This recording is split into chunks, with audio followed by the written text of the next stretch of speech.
Yeah, you know, when Warren talks about discounts, he basically, in the old days, he used to take a 10%, cost of capital, which was the average rate of return to the market. He's kind of uncomfortable with the whole equity risk premium notion and beta and all how that works. So he would take the risk-free rate and then just kind of massage it from there. And sometimes he would just take the risk-free rate, and that was it, and then just ask for a bigger margin of safety on the other side, which the big margin of safety is a beta, if you will. And so I think with interest rates so low, what I would call abnormally low, they are much below neutral here. We in our models have reset those interest rates back to what we think would be more normal. So you kind of think that's probably more of a 4% number on the 10-year number than 2. And so we would reset our discounts.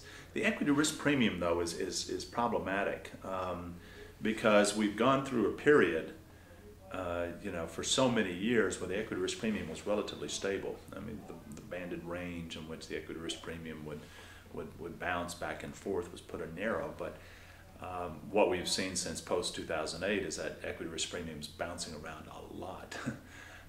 Big shifts, things that we haven't seen before in 40, 50, 60 years.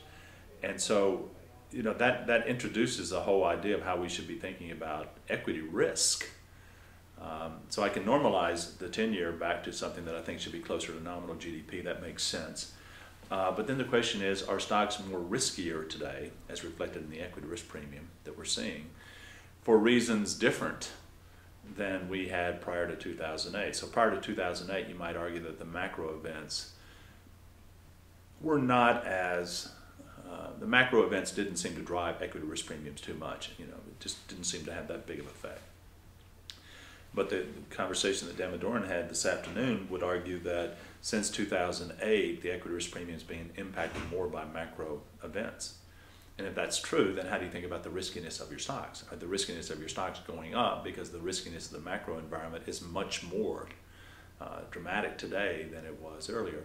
We need to think about that a little bit more, in which case, if that's true, stocks may be closer to fair value because the argument is that they're undervalued because a normalized equity risk premium, a normalized interest rate environment would suggest that they're deeply undervalued. But if the equity risk premium now is going to be higher because of the macro uncertainty, you may have to rethink about how you think about the valuation of stocks.